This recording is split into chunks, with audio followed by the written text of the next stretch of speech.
Brought down by bad mortgage investments, Lehman, which has 25,000 employees, will be liquidated. The federal government loans American International Group, AIG, $85 billion. This is a different kind of market, and the Fed is asleep. The federal government is stepping in to stabilize Fannie Mae and Freddie Mac, the two mortgage giants that have been threatened by the housing crisis. The Bank of England has pumped £75 billion more into Britain's ailing economy with a new round of quantitative easing. You print a couple $1 trillion, and all of a sudden, people start to worry. So out of this worry, we have something called the Bitcoin. Welcome to On the Brink. I'm Matt Walsh. And I'm Nick Carter. And this episode is brought to you by Coinmetrics, and here is the Metrics Minute. Today's Metrics Minute brought to you by Coinmetrics. Traffic on the two largest blockchains, Bitcoin and Ethereum, surged this week, with users paying $230 million in fees to transact on both chains. Average fees on Ethereum rose to $21 per transaction over the last week. Average Bitcoin transaction fee jumped to $15. On Bitcoin, it was the BRC20 mints that drove the on-chain activity to new highs. 685,000 transactions came in on May 1st, shattering the previous record of 498,000 from December 2017. This helped supplement Bitcoin's security budget, driving the average per block payout to north of 11 Bitcoins. At the height of the BRC20 frenzy, minters bid 600 satoshis per byte to guarantee their transaction inclusion. Ethereum had its own surge with PEPE coin, ERC20, not to be confused with the BRC20 PEPE coin, two different coins, ballooned to a $1.6 billion market cap. Over 14,000 ETH was burnt on May 5th, the highest daily total since the merge. Wow, what a doozy of a Metrics Minute that one was. Wow. Coinmetrics crushed it with that Metrics Minute. What a week Our new in Metrics Minute, guys. He's good. We're getting so much more good. content for the Metrics Minute. I can't get it all in a minute. We had a problem there. It's rectified. We spent a lot of time with the Coinmetrics people this week. Big board meeting, and then pickleball, which, as usual, I wasn't invited to. I think you were invited. You just chose not to play. Really? I mean, I don't think I would have been able to go anyway, but it would have been nice to get the ask. Well, I was crushed at pickleball, but I realized that that's because I was ill. So it's not my fault. I was sick. You sent me a screenshot of your, what was that, an Aura Ring stat? Yeah, my body temp. That was alarming. Yeah, I thought you were like, do you still have a fever? Yeah, I'm sick right now, but I'm just, the Roundup doesn't wait for anyone. You just have to deliver week in, week out. I was on a Zoom. I'm got a touch of it too. Not a huge fever, but I was on a Zoom the other day and I just started pouring sweat, and it probably looked like I was quite nervous. But I was like, no, I'm just sick. And you can work while you're sick here in this post-pandemic world. Isn't that great? Yeah, you just you can't take a sick day anymore. You still have to show up. Well, anyways, good Metrics Minute there. The Bitcoin fees are flying right now, and the meme coin thing on Ethereum is driving up the Ethereum fees too. It's there's no bear market in these crazy shit coins. So I need to clarify something, some commentary in Bloomberg that was wrong. Okay, so Bloomberg was covering the BRC20 frenzy on Bitcoin, and they said that it was PEPE that was driving up the fees on Bitcoin. To be clear, there is a PEPE BRC20 coin, but that's not the one that's responsible for all the fees being high on Bitcoin. The PEPE in question, the kind of big PEPE, that's the one on Ethereum, ERC20. Different coin. Wow. And there's an interesting moment this week where Coinbase said that it was an alt-right coin, and then they actually retracted that later. So they apologized to the PEPE community over that mischaracterization, because PEPE is just sort of more of a general icon these days. It's been reclaimed. So on Bitcoin, the main culprit for the fees is a coin called VPMX. All right, so it's VPMX. I've never heard of that. Well, let me make it a little simpler for you. VPMX is a coin created by the Zen XEN community, which is the coin that you may have heard of because that's the one that's been spamming all these other blockchains in a similar mechanic. The Hex guy? Yeah, so this is an offshoot of the Hex community. So we're in the weeds now. So this is deep cut. So I explained this to a reporter with the information, and oddly, he didn't include this in the article about it, which I was shocked by. Because I think there's 5 people in the total listening audience right now that are still following us. Yeah, so now we've gotten back to Hex, which I think, I don't know, I kind of follow Hex, but mostly because I know Eric Wall, and he's obsessed with Hex. Oh my God, you should have him back on. You should have him back on and do a full episode on Hex. Hex is one of the craziest Ponzi schemes in the entire space. So he's like a full-time hater of the Hex community. I think he's the only person that understands both Hex and Bitcoin. So when I was trying to unpack all this VPMX stuff, he was the only person on the planet that I think could actually answer. I remember when you went real deep on BitConnect back in 2017. It reminds me of Hex. Yeah, I mean, Hex is a lot bigger, I think, than BitConnect ever got, but more people know about BitConnect. BitConnect was less sophisticated. Veritasium, that was another good one. I still get chirped by the creator of Veritasium, Reggie Middleton, which doesn't make any sense because I correctly identified it as basically a fraud, and then he, I think, settled with the SEC over it. So obviously I was right. So I don't see what his grievance is, but he's still mad.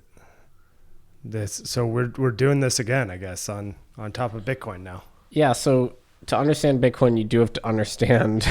To understand the fees on Bitcoin, you do have to have some knowledge of all these scams, I guess. So that's what's happening right now. People minting these tokens using the ordinals and inscriptions protocol. They figured out how to mint tokens, and they called them BRC20s. If you're wondering if there's BRC1 through 19, there are not. They started with 20. They went right to 20. That was smart. That was good branding. Yes. I mean, it's obviously a homage to ERC20, but it's done in kind of a much more idiotic way. Such that it deliberately drives up fees, and so that's why fees have been high on Bitcoin lately. And someone was telling me that some of these projects that are driving up the fees are associated with Bitcoin SV, or they're teams that used to be building on Bitcoin SV and now they've moved over. Yeah, so here's a weird thing also. That's actually true. And I think the reason is because BSV people kind of know how to build stuff on Bitcoin because they were just totally willing to do that on the greater block space of BSV. And so once it became possible to use the more block space for transactions, they were the natural devs that had that skill set to do that, which is a really weird outcome here. Such a weird social situation that now some of those people are back in the fold on Bitcoin. And everyone's accusing everyone else of being a big blocker. I haven't actually seen anyone advocate for larger blocks. But the turf wars kicked up into high gear again this week for sure. People are, the infighting. It's like the pirate ships just shooting at each other, just driving around in circles. You got to be shooting outwards, guys. So I wrote in CoinDesk this week saying that the high fees were actually good for Bitcoin. I know people didn't like the high fees because, the global south now is priced out of Bitcoin. My point is it's a market-based system, so you can't prescribe a certain level of fees. To say that there's like an appropriate level that fees should be at is to deny the market-based nature of the system, and it has to be free market because, Bitcoin, the protocol is open, anyone can transact. So you can't really interfere in the protocol and say this transaction is not allowed. So the fees will settle where they will. And what this does do is it creates a new pressure for people to use Lightning and other kinds of L2s, which I think is necessary. That's the direction this should go. So, and it adds to the security budget. So overall, I think it's a good thing, even if the BRC20s are unlikely to have an enduring impact. I think it's a great thing. And I continue to say that just notarizing arbitrary data onto the Bitcoin blockchain is a really compelling use case and will add to the stability of the network in the days when the block reward becomes a lot less relevant to the miners. So I'm here for the high fees. Yeah, I remember a talk I gave at the MIT Expo in 2019 giving a bunch of examples of protocols that were embedding data in Bitcoin with the idea that that would hopefully add to the block reward and add to the sustainability of the network. All those things are gone now. I mean, the one at the time that was big was Very Block, I think, if you remember that one. I remember that one. They were a huge consumer of block space. For a time, yeah. So hopefully there's kind of more sophisticated uses of the block space in the long term. I'll even take these unsophisticated ones because it does mean that people are more likely to use Lightning and other things like that. So I don't have a huge problem with it. Well, you got to get the exchanges using Lightning first. They've been really reluctant to do it, and it's been 5 years of Lightning now, so it's probably time. They've got a lot of other stuff going on. You also did an article about the White House's Bitcoin mining tax and why that's just such a ridiculous premise. The tax is not smart. Not a smart tax. So it's going to drive a lot of Bitcoin innovation elsewhere, that's for sure. I mean, it's so perfectly counterproductive. I think we said this last week, but I got some data from our friends at Luxor because the Cambridge data is unfortunately out of date. I asked Luxor, okay, where are people mining? They told me in order, US, number one, followed by China, to be clear, Russia, Canada, Kazakhstan, Indonesia, Paraguay, Norway, Venezuela, and a smattering of other places. We know that there is state-sponsored and or sanctioned mining in Russia, China, Venezuela, Iran, North Korea. We don't have like hard evidence in all cases, but there's plenty of circumstantial evidence. So by pushing miners out of business in the US, there's still the same amount of Bitcoin that gets mined. That simply advantages everyone else that's mining Bitcoin. Much of the time, it's these adversaries of the United States. So you are literally just funneling money into their pockets by doing this. Not to mention they're mining less energy efficiently, right? So from a CO2 perspective, it doesn't make any sense either. From an emissions perspective, it's also counterproductive. It achieves the direct opposite result that the Biden admin wants. If you look at the carbon intensity of generation in Kazakhstan, in Indonesia, I mean, frankly, in China, these places, they produce energy, with a higher emissions intensity. In the U.S., where the mining is, it's like hydro in the Appalachians, hydro in upstate New York, wind and solar in West Texas. Obviously, grid mix in a lot of these places, too. The U.S. grid is actually pretty clean by global standards. We have lots of natural gas, which is also fairly clean, relative to coal at least. So you're taking mining that's being done with relatively clean energy, and then it's going to be done with coal in other countries. So don't know what the hell the Biden admin is doing here. It doesn't achieve any of the objectives. And also the tax wouldn't raise money because the miners would just be out of business in the US. They would just go elsewhere. They're not going to pay a 30% surcharge. While we're talking about this Biden administration view, I mean, obviously this has been a disastrous SEC policy, but there's a tweet this week that, Biden put out. He said, it's basically an infographic. We can link to it in the show notes, but he said, kind of taking the posture of Democrats versus Republicans. For Democrats, we think Congress should cut tax loopholes that help wealthy crypto investors to the tune of $18 billion. Versus MAGA Republicans think Congress should cut food and safety inspections to the tune of $15 billion. Is this $18 billion just a totally made up number? And so to be clear, there's no tax loophole for anyone in crypto whatsoever. So much to the effect that Twitter actually put out a disclaimer like they used to put on Trump back in the day that basically just said, like, this is actually not a factually accurate tweet. This is like just a gaslighting tweet. Yeah, so I think they're referring to the tax loss harvesting that you can do with crypto, which isn't a loophole. It's just the way the law works. So I don't see how it's valid to put a number on that and say it's a loophole. I don't know how that would even be calculated, to be honest with you.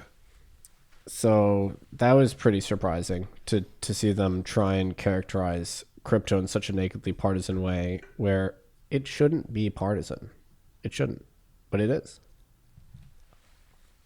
It's really the calculus that the Democratic Party is seemingly decided on is that they can just use crypto as a campaign issue in the negative sense. I could see that backfiring. I agree. And there's a very interesting piece in Reuters last week, showing the rise in crypto ownership actually worldwide from July 2021 to today.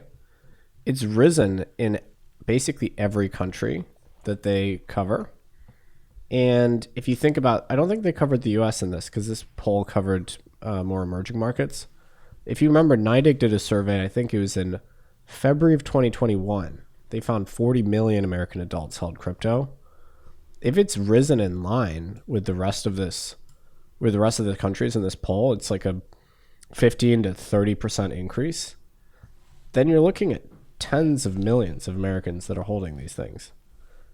Surely that demographic is bigger than the relatively small set of people that just absolutely hate crypto. I mean, how many of those people can there be? Doesn't make sense. It doesn't make any sense to me. So it just feels like a losing political issue. So elsewhere in Castle Island content this week, you sat down, this is our second interview with Halborn, Stephen Walbrough, to discuss InfoSec in the context of public blockchains. Yeah, Steven's the CTO and the co-founder over at Halborn. They're doing just an awesome job in the cyberspace. It was fun to talk to him about just some of the attack vectors, some of the things they're seeing. World's a scary place out there. So if you're doing something in the DeFi world or even the TradFi world too, you better have a great internal team, or you better be leveraging a firm like Halborn, I think. All right, well, plenty of deals this week. We will start with one from the Castle Island portfolio. Talos, the leading provider of digital asset trading technology, has acquired D3X Systems. They're a developer of institutional technology to support systematic investment strategies. Super exciting acquisition here. Bear markets are about consolidation, and this is two great companies coming together here. And this is on the portfolio management side. So really excited to see what the Talos product looks like with the addition of D3X here. So congrats to Talos and D3X. Next one up is Antimetal. This is a cloud cost optimization platform that raised $4.3 million from Framework, Chapter 1, and IDO. Next up, we have Artifact Labs, an NFT marketplace. They raised $3.25 million from Blue Pool Capital and Animoca. Next, we have Web Protocol, a cross-chain bridging protocol. They raised $7 million from Polychain and Lemniscap. And then our friends over at Blockworks, of course, well-known crypto media company, they raised $12 million from Tenti Holdings and Framework. Next is Pudgy Penguins, the NFT project. They raised $9 million from 1KX, Big Brain Holdings, Kronos, and others. Definitely a trend here, the NFT projects raising venture capital. Kind of surprised that's still happening. Try explaining that to your grandparents. Then we have Cookbook, smart contract registry. They raised $2 million from Mac Venture Capital, Superscript, Tagus, and Alchemy. The last one is Odyssey Network. This is a decentralized wallet developer. They raised $7.5 million from Blockchain, Rubik, and Node Capital, along with FalconX, it looks like. Before we get into the news here, what's the deal with these blue check marks? Yeah, so you applied and you paid. You paid for Twitter Blue, and you do not have a check mark. I mean, everyone's given a lot of crap to the people that are paying for the blue check mark, but I said, you know what? I'm going to pay. I want a blue check mark. I'm like one of these Sneetches that doesn't have a star on his belly in the Dr. Seuss context. And I don't know if I even applied. I mean, they charged me like $100, and I still don't have it. That was like 2 weeks ago. Wait, what's the Dr. Seuss thing? You need to explain that. There's a Dr. Seuss book called The Sneetches on the Beaches, and it's all about two groups of people. One of them there were Sneetches with stars on their belly, and then there were Sneetches that had no stars, and the stars were better. And so they had machines, and all the Sneetches that didn't have the stars got the stars, and then the ones with the stars decided to take them off. They also had a machine. Really? It's an allegory. So that's interesting. So in this case, what's the equivalent? Having had a blue check under the legacy system, and then the blue check system gets too crowded and thus devalued as a social signal, and then you move to Blue Sky, basically. Well, yeah, correct. I think the thing would be all these people that already had a blue check and didn't have to pay for it. They are the sneeches with the stars, and I kind of want to be on that beach with them. So I'm not ashamed to admit that I paid for it. I don't know how I got my legacy blue check. Actually, I don't even know how that went down in the first place. So it just showed up, stripped right? it from me. And then I wanted to do the longer tweets. 280 characters? Not enough. And then they also haven't verified me. So the system ain't working, Elon. It's not working. I don't know. It's just they need to hire back a couple people to just go through and just put how hard can it be to move the button? Right. So speaking of Blue Sky, though, have you tried it out? Is it really a thing? Is it going to be a thing that I need to get on? Maybe, yeah. I mean, so think about the people that hate Twitter.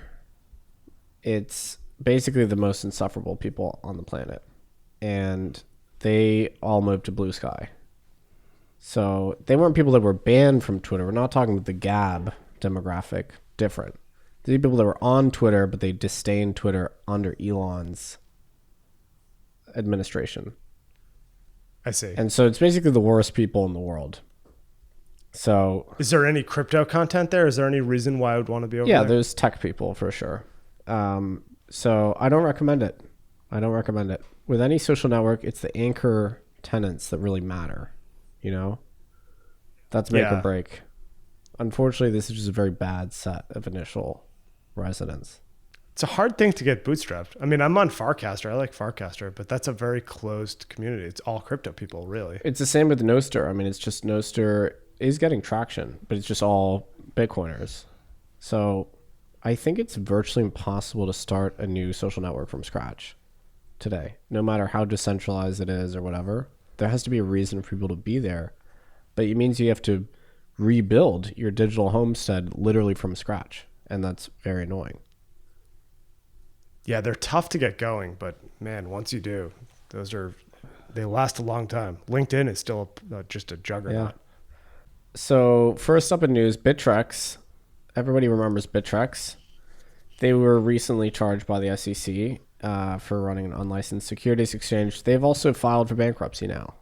Yeah, that's too bad. I mean, not shocked. I'm not sure there's much to add there. I think they were going offshore. I don't know if they still are or not, but they are no more. One of the kind of early crypto exchanges, though. Yeah, classic exchange in the halcyon days back in kind of 2016, 17.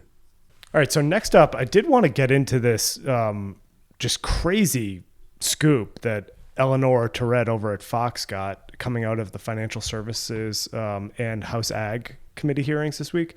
So there's some key messages from, let's see who it's actually technically from. So it's 2 Democratic members on the House Financial Services Committee, and it's from the House Financial Services Committee, the Democratic side, minority staff. And so it just has some talking points on how to think about crypto. So I'm just going to read you the key messages. This is crazy. So message number 1. While Republicans claim that they're working to provide clarity in the markets by carving out space for the CFTC and crypto, they're simultaneously undermining and hamstringing the agency by proposing to cut its budget. Republicans are proving that they aren't really serious about protecting investors and consumers. Okay, whatever. Number 2, committee Republicans are trying to pass pro-crypto legislation in June.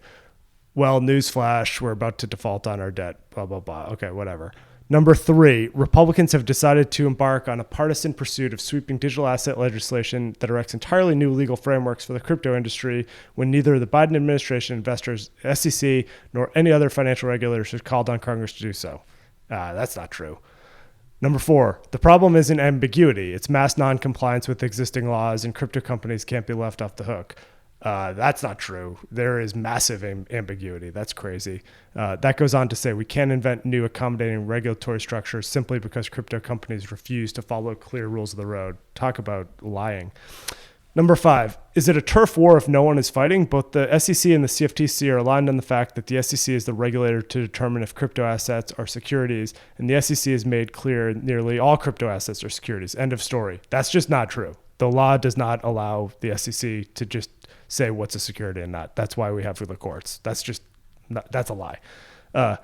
As regards to the turf war, there is a brutal turf war going on between the CFTC and the SEC. and then the politicians affiliated with either entities. So that's definitely not true. And then lastly, number 6, under Chair Gensler, the SEC has built up the strongest enforcement team to go after crypto criminals, protect investors, blah, blah, blah. Unfortunately, committee Republicans want to reverse course and tie the hands of the SEC, blah, blah, blah, blah, blah. Anyways, you get the drill. I was shocked that this thing was actually circulated. This is a bad leak for the Democrats. Yeah, this was written by the angriest no-coiner that exists. I don't know which staffer, I presume one of Maxine Walter's staff wrote this, but it is bananas. I mean, it's just full of complete misrepresentations. In particular, the line that, the U.S. financial regulatory system is somehow static and doesn't need to change. It is constantly evolving to admit new realities of what financial products exist. Constantly evolving. It's just an insane ahistorical take of theirs. Yeah, I mean, to suggest that we don't change our laws to reflect new technology is just cataclysmically incorrect. You didn't even have, credit default swaps are a fairly new financial instrument. They're not like they just sort of said, hey, you can't have these. There was laws that came into effect. You didn't used to be able to hold risk assets in pension funds, and there were laws that were changed to accommodate that. So, the alternative investment category is largely a phenomenon of the last 30, 40 years. There's all sorts of laws that were enacted.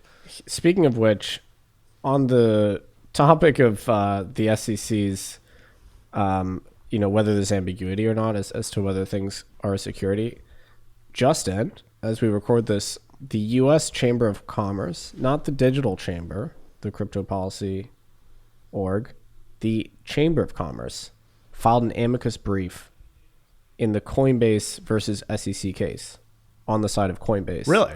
On the side of Coinbase. And they say in that brief, as it stands today, nobody knows for certain which digital assets, if any, are securities under federal law. So directly contradicting this memo. The Chamber of Commerce, that's a big get.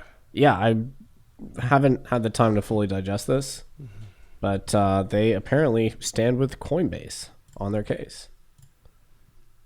Wow. Do you think they have the shield? Do you have the shield yet? Did you mint an NFT shield? Oh, I don't know. What's the shield? Oh, you don't know about the shield? The shield is like Coinbase has an NFT, stand with crypto, and you mint like a shield. I have no shield. I haven't done it yet, but I'm going to. Okay. No, not yet. I'm going to get it. The gas fees are too high to get the shield. That's true. Right now. So reading this, I felt for a second that the Republicans should let the U.S. default on its debt. That was the level of anger that I... don't say that. Yeah. Don't say that. We don't need that. Just send it. I don't know. It's tough times out there. There's not a lot of people that know what they're doing in these offices, unfortunately. At the state level, though, there's good work happening in the states. Texas passed a bill pertaining to flare gas mining, I believe. So credit to Lee Bratcher and the Texas Blockchain Council. I think probably the strongest policy organization at the state level, doing incredible work over there. Do you think this is just turning into a states' rights issue ultimately? Yeah, I think it is. You have like the New York trust license is under attack. You have the Wyoming banking issues, and the Wyoming trust thing is under attack. And you really just have an overzealous federal, government here that's kind of attacking the states. Yeah, no, I agree. I mean, the states have been proposing their own banking structures that would let crypto firms do business as banks, and they have been stymied by the federal regulators. The Bitcoin mining thing is also turning to a states versus federal battle. I do think that is one of the main battlefields here is the question of what rights do states have. And historically, states have had the right to charter new banking institutions. That's been a key right that's been reserved to the states. I don't think the federal government has the right to trample on them and strip that from them. So I think that's a narrative that is powerful. Yeah, I agree. Speaking of Wyoming, there is a Wyoming Stable Token was passed in March. which is pretty exciting. Maybe we'll get a Wyoming stable coin. I hope it has a little buffalo on it. That would be cool. Man, that'd be great. So I don't think we've talked about this actually on the podcast. We've spent a ton of time talking about it individually, but basically this law, as I understand it, and correct me where I'm wrong, but Wyoming passed a law that allows the state to issue a stable coin. And the way that they would presumably do that would be that they're functionally running like a USDC competitor, right? So I don't think I haven't seen any design considerations. I don't know how far along they are, but is there a world where Wyoming becomes one of the largest crypto startups here? I think it's of revenue? possible. I mean, the stablecoin, as I understand it, would not be interest bearing. So the state would be accreting all the revenue from the underlying securities, which if you look at interest rates, around 5%. And in return, holders of the stablecoin would get to use one that is issued by a state, which I think has a pretty good credit worthiness overall. Yeah. So I don't see why this wouldn't catch on. Plus, it would be cool to use a Wyoming state, like the state of Wyoming stablecoin. That would be awesome. I would use it. This law stipulates that this can exist as soon as July of this year. It might be a little bit later than that. There's a lot of technical stuff to figure out, but one of the coolest developments at the state level in some time. I mean, how cool would that be? So you'd have a Wyoming US dollar on chain. I think that would be really popular. I mean, why wouldn't people use that over using, say an offshore unregulated stablecoin? Right. And this is not them issuing a new currency because it is dollar denominated. The collateral is dollars. It's tokenized dollar. So they're not trying to create some new alternative currency here. It is just a tokenized dollar instrument. So I mean, the whole reason it works is because you can't pay interest. So it's just it's kind of like an ARB. Yeah, it's not a security. There's no interest being passed through. I think the SEC's arguments about BUSD being a security were totally fallacious in the extreme. So I don't think there's any question as to whether a non-interest bearing stablecoin is a security or not. Certainly not. I don't see any legal issues here. I think the state of Wyoming is at liberty to issue a stablecoin. Let's get it done. Yeah. What do we got to do? I mean, do they have like a custodian, and how's that going to work? We got to figure out. We got to have someone from Wyoming come on the podcast. Well, they are invited to come on the show and to make the case. I like it. We still haven't done remember we used to talk about going out there and doing a big conference? I've never been to the state of Wyoming. Oh, it's beautiful. I've been once. I heard that they have like a frontier day, like some kind of frontier festival, which I'm interested in seeing, like rodeos and such. I'd love to go there. Yeah, I'd love to go to a rodeo. We definitely have to get out there. It would have been nice to celebrate the launch of all these crypto banks, these speedies out there, but alas, it was not meant to be. It's not over though. I mean, Wyoming did sign on to the Custodia case. I did see that. Yeah, that's interesting. They're doubling down. Yeah, it seems like the Wyoming has not been treated fairly here. In other news, Franklin Templeton continues to make strides. They previously announced an SMA product with Eaglebrook.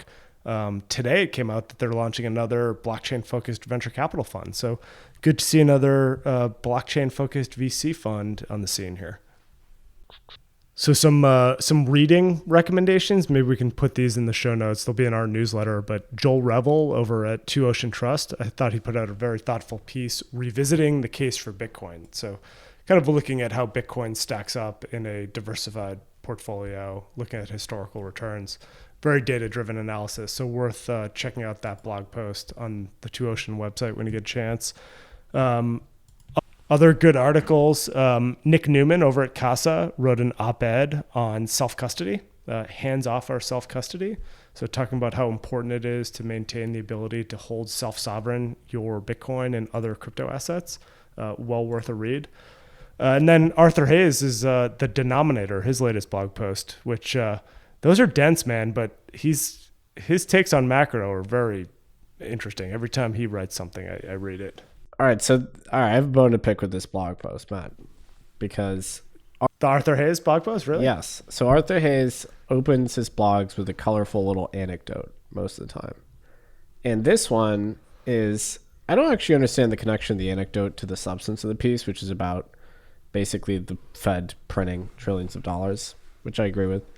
This one's about who pays for bottle service at the club. And basically, he developed with his friends a rule set for who pays. And if you're a guy and you have a drink, then you're in for the bottle. You have to share in the cost of the bottle. I know for a fact that Arthur doesn't follow that rule. What? Because when I was out with Arthur, I paid for the bottle. And he didn't pay. So, to be clear, he's not always abiding by his own code here. That is some salacious news. That's wow. I agree. I was not expecting that anecdote to go in that direction. And he's substantially wealthier than me, I believe. So, that ain't right. And I'm not one to complain about this, but the anecdote was right there in the article. So, I had to say it. I think your first mistake is going to a club. I don't know. I don't get the appeal. It was for business purposes, networking. Okay. It was it's still a good anecdote. Yeah. Well worth the read. It is it's a good blog post. All of his stuff is good. He's one of my favorite macro theorists at the moment, along with Luke Roman, of course, who I think has been on the money lately. I mean, the thing in Arthur's blog post here is just like, what's the reaction here? You're going to have the regional banks are still so screwed here if they don't cut rates. But if they cut rates, you're going to have inflation ripping. I don't really know what they can do. I guess you could have this bank term funding thing cover commercial real estate, but that just seems like a stretch, and that's expansionary at the balance sheet level too. So, it's like we haven't had a bank fail this week, so everyone's kind of taking a deep breath, but this thing is not over. It's not just the banks that are in trouble. It's the U.S. government itself. I hate to say it, but as of this week, interest payment on the debt, it now exceeds military spending as a line item in the budget. I believe 30% of our debt in the U.S., we brought down the term of the debt over the last couple of years to save money. Now 30% of the debt is due to be refinanced at these enormously exorbitant rates. You add in the fact that tax revenue is disappointing to the downside this year, that we have a likely recession coming, bank lending slowing down, less credit creation, possible recession ahead, also has possible implications for tax receipts. The government won't be able to finance itself at these interest rate levels for long. Something has to break. It's not going to be austerity. We're not going to slash entitlements. There's just only one exit valve, which is monetizing the debt and printing dollars. And sometimes I feel crazy because it's like a relatively small set of people that believe this, but there is no other alternative unless there's some kind of miracle with productivity and GDP growth just kicks off like crazy. But I don't think demographics point to that at all. Yeah, I don't see anything in the near to medium term that would have a huge productivity growth. But I mean, if this was a household, this is the type of household that would be going through the trash and seeing if there are any aluminum cans that you can bring to the redemption center for 5 cents, or trying to sell, gold jewelry and things like that.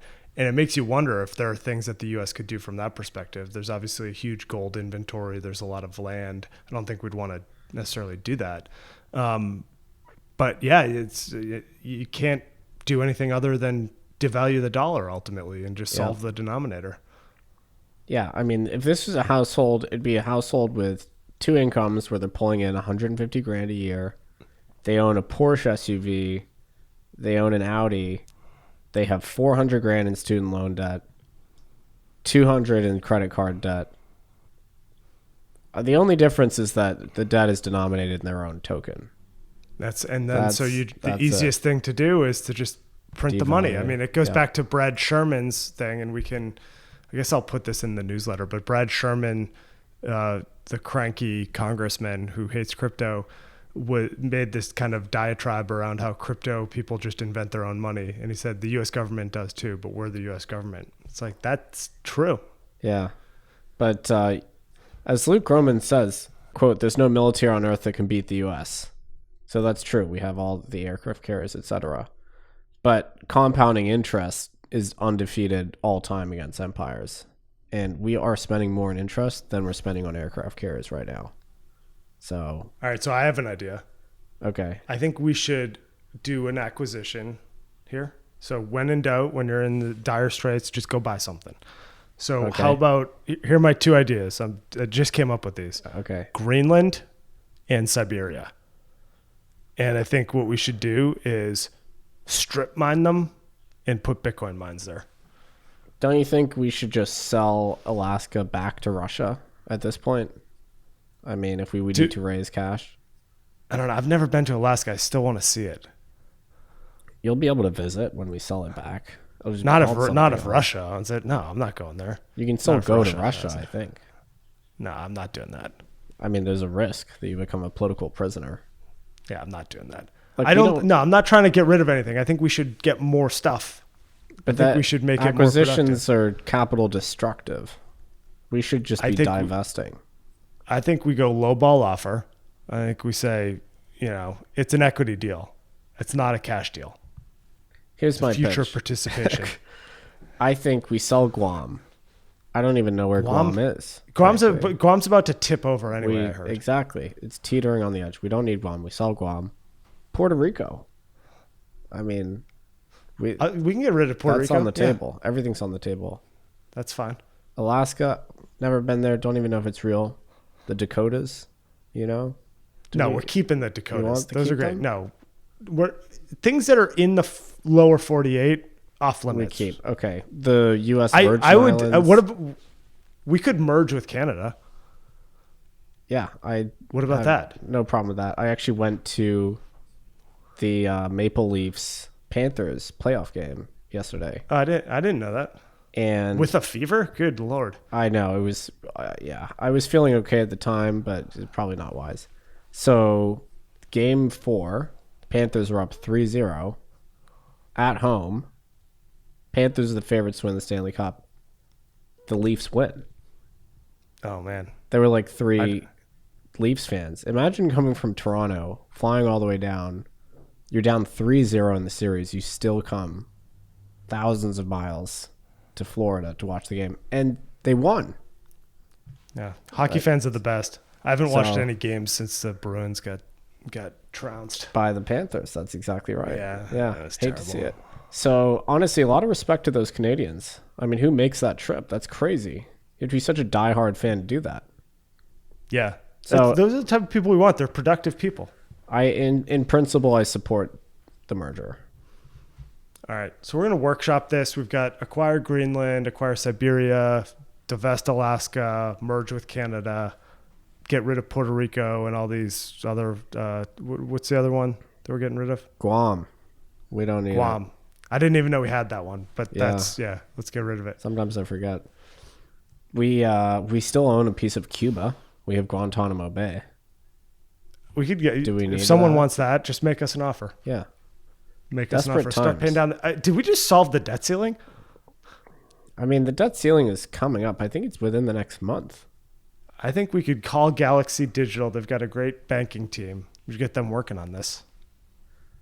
I can't follow the debt ceiling stuff. I know Biden did acknowledge the minting of the coin recently, which a certain portion of FinTwit went crazy for. Did you see this? No, but I don't think that's going to happen. Biden did acknowledge the coin. So all measures are on the table here, clearly. All right, so we're at time. We will see you next week. Have a safe and healthy weekend.